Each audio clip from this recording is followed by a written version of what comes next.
Major campaign updates for 2024. We've got Joe Biden actually staying in the race after basically disqualifying himself in front of all of America for about a good 90 minutes. And we've got actual evidence for this being the case. As you all can see, not only has the Twitters for the respective accounts have basically said that Joe Biden will remain the nominee, you also have to consider what the angle is with the mainstream media. Remember that they went from, oh my God, he needs to drop out, to actually checking their notes and saying, oh God, we can't get rid of him. It's too late. So imagine if you're looking at the articles right here, and this is the spin. Gathered at Camp David, where, again, he allegedly practiced for a week in a debate that he choked in. You saw that Joe Biden's family is telling him that he ought to stay in the race. Jill Biden, of course, Hunter Biden is telling him to stay in the race, which is not the best endorsement, by the way. We have the New Yorker already with the copium right here. A new dose just came out. The New Yorker states the case for Joe Biden staying in the race. So keep that in mind. And I completely endorse that idea for two reasons. Number one, Joe Biden staying in the race guarantees a W for Donald Trump, as we all know. But even more so than that, honestly, from the Democratic point of view, they don't have another way. If you look at the results today, folks, replacing Biden now is the equivalent of trying to replace Adolf the month before he lost the war. It's like, it's too late. You're going to die anyway. And so it's really just a mess. So it's either you go down with the guy that brought you there, or you try to switch it up in a vain attempt. And it's just like one of those passes in the NFL where you're just trying to run it and then throw it back and then throw it backwards and then back and then spin. It almost never works. And so like I was saying, there's a lot of legal issues with replacing Joe Biden. So number one, you would need Joe to actually capitulate and say, you know what? I am a loser. I am demented. I literally am cognitively not there. And I will not be president for a second term like Trump.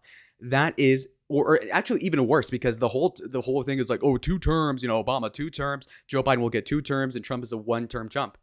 In reality, if he drops out, that would kind of be like, okay, Donald, you're winning, which is horrible for the ego of Joe Biden.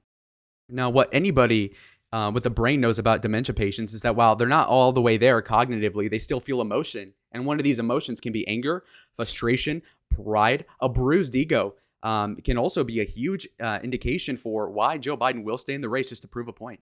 So this article says there is no evidence that Biden is willing to end his campaign, which is a huge thing because the delegates so this is how it works. Millions of people vote in the primaries as a formality for Joe Biden to be the nominee. So then it's in Joe Biden's consent, theoretically, to release the delegates. And so to release the delegates and give them to Gavin Newsom, to Gretchen Whitmer, to Kamala, whoever it is, he would need to consent. And the issue is obviously like, why would Joe ever give up the power to do that when he's such an egotist is the thing.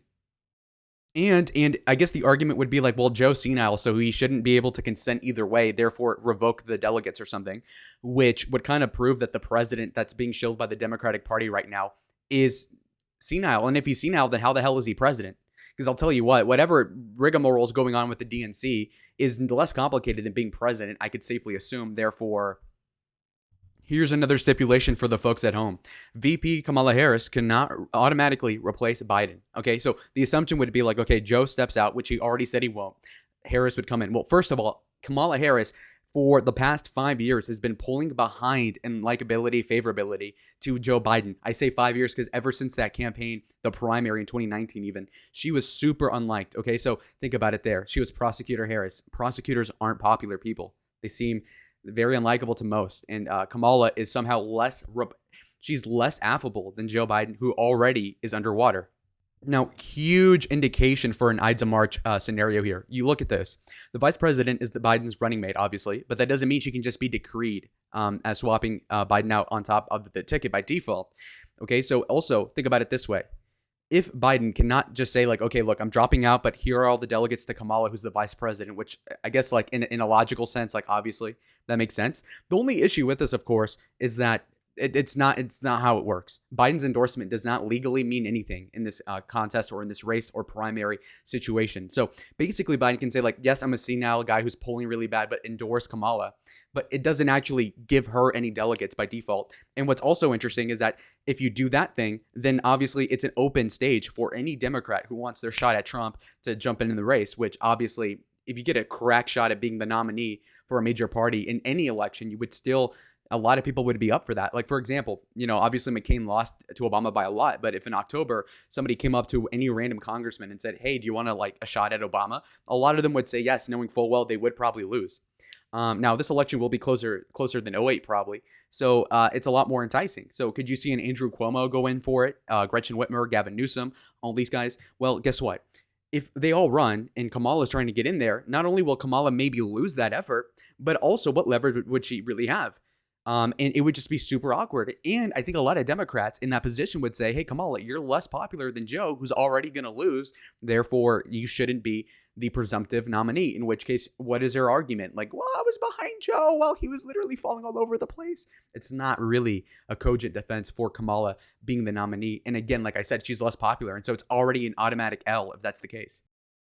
So this is a very ugly scenario. Again, the Heritage Foundation and other Republicans are going to spend millions of dollars. So these conservatives will spend millions of dollars on suing every little tic-tac rule in this situation, because this is a very big legal gray area, as profoundly espoused here by Elaine Carmack, where the real the cope here by the Brookings Institution isn't really going to work here for the DNC. The DNC will lose a ton of money defending itself in these cases. So here's another factoid, guys. When it comes down to it, we see Joe Biden, and he is the only choice. Like I said, in the state, and this is a point I haven't even made yet, Wisconsin and Nevada have already passed their ballot deadlines. So unless Joe Biden were to die or something like that, it's basically impossible to get him off the ballot, especially if he doesn't consent to it, which he already said he wouldn't. Which, obviously, if you're going to concede these two states, you already lost the election, yeah? The whole predicate for Joe Biden to win the election would be through a hypothetical scenario such as this one, okay? This would be the most reasonable scenario for Joe Biden to win. It would be Joe winning the Nebraska 2nd District, New Hampshire, Virginia, obviously, these two states. You would win Minnesota, then you would win Nevada. You would win the three Rust Belt states of Michigan, Wisconsin, and Pennsylvania. This is commonly referred to in parlance as the blue wall. And so this would be the most realistic Biden win scenario as of several months ago, prior to the debate and prior to Trump leading in the polls by as much as he is now. So this would have been, again, the most common scenario. That being said, if you're the Democrats and you swap out Gavin Newsom for Biden or whatever have you, then what'll happen is that you automatically just concede these states, and then Donald Trump obviously would win them presumptively. And your best recourse for this would be to sue the state, which wouldn't work in time, I think. And then even beyond that, you could run a write-in campaign for Gavin Newsom or something. But do you honestly think that would be a cogent way to run an election, given how close these swing states are, to change the way that you're on the ballot to written in, and then you would have to have every single thing. Also, you wouldn't be able to scantron it necessarily. Obviously, if you bubble something in, you can have a machine read it. But if you have to write Kamala Harris in your handwriting, you'd have to read the handwriting of millions of people per state. It would be a crapshoot, to be honest. So point being is that if they replaced Biden, which again will not happen, I'm telling you right now, then they would concede these two states and then Trump wins.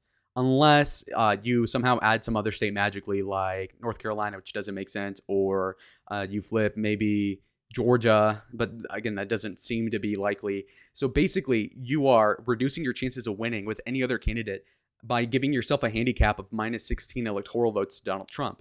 So that does not work for the Democratic Party, like I said. So that's another reason why Joe Biden will be the nominee. And like I said, it's already a done deal insofar as him losing, because look at where we are now today. Look at the polls. Look at this most recent explosion for Donald Trump. You see that Trump was still winning by 1%, but now he's winning by 2%.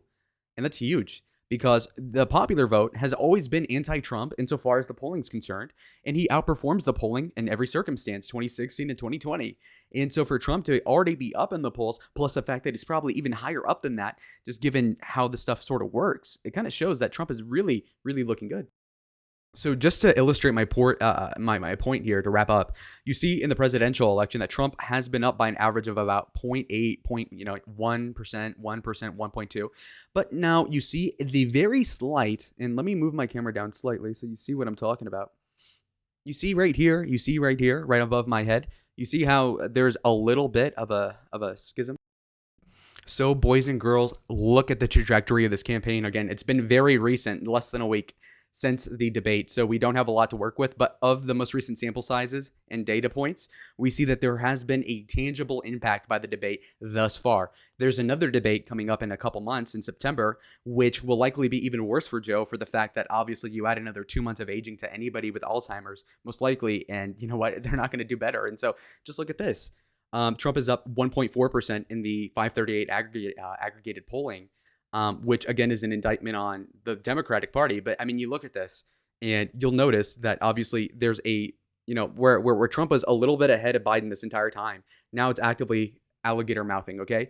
You've got an actual fulcrum here, a notable departure, a fork in the road, so to speak, where the trajectory is already cemented. You see this. Okay. So it's no longer Trump up by half a point. It's Trump up by like 2 points. That's going to be the new nomenclature. This changes the dynamic of the race for several reasons. Obviously, if Trump's up by 0.5%, then, the money's going to be spent in the Rust Belt for the Democrats, which is good for them. But if Trump's winning by 2, then all of a sudden the Democrats are like, oh shit, we're getting destroyed in Georgia, Arizona, Nevada. Now they're going to have to spend money in Virginia when they never expected to. And the fundraising is also getting worse for the Democrats. And so it's a huge mess. Now, you see where the direction of the campaign is going. Let's look at the snapshot of the key battleground states. You see right now, Arizona is up by 5.6 for Trump, and so there's no litigating this. The margin of error in polling is about anywhere from 2 to 4%. So if Trump's up by more than 3, it's a guarantee in that poll that he's winning the state. So this is not arguable, okay? 5.6 for Donald Trump in the lead in Arizona is a solidified Arizona. Now, when it comes down to Georgia, Trump is up by 4 in this case. So he's definitely winning Georgia at this point if the election were held today. When it comes down to Michigan, he's up by 1.2, which is a lot better than what he was on before. Now, again, that could be within the margin of error, of course. But, I mean, honestly, the polling has not updated in all these states, so keep that in mind. So as of right now, Michigan's red. Now, when it comes down to North Carolina, he's up by 6.7%. So, you could really argue that North Carolina shouldn't even be a swing state to begin with because a 6.7 margin is amazing. Okay, sorry, but come on. And then when it comes down to Nevada, he's up by 2.8. And then we go to Pennsylvania, Trump is up by 2.8 as well. So that's a really strong indication of what's to come. Now, when it comes down to the last state of Wisconsin, we could also quickly review that. And as you can see here, it's a statistical tie, but these polls are not updated, obviously. We don't have a poll in Wisconsin for about 2 weeks. So that's really bad, actually, for the state of Wisconsin. I mean, what the hell am I supposed to base this off of? But obviously, I mean, if Trump's winning every other state, he ought to win Wisconsin. And so there we go. We have 314 electoral votes. Plus, we do have Nebraska 2nd District and Maine's at large going for Trump in the scenario, 315 to 223. And believe it or not, this is about as good as it gets for Joe Biden because he's the nominee going forward. So a guy who was on track to lose prior to the debate, who further cemented his L at the debate, will be the nominee in 2024. And let me know in the comments if you guys would swap out Biden knowing full well that it would concede Wisconsin and Nevada, or what else would you guys do? So like the video if you liked it and comment down below if you have any other suggestions, and I'll see y'all in the next one. Adios.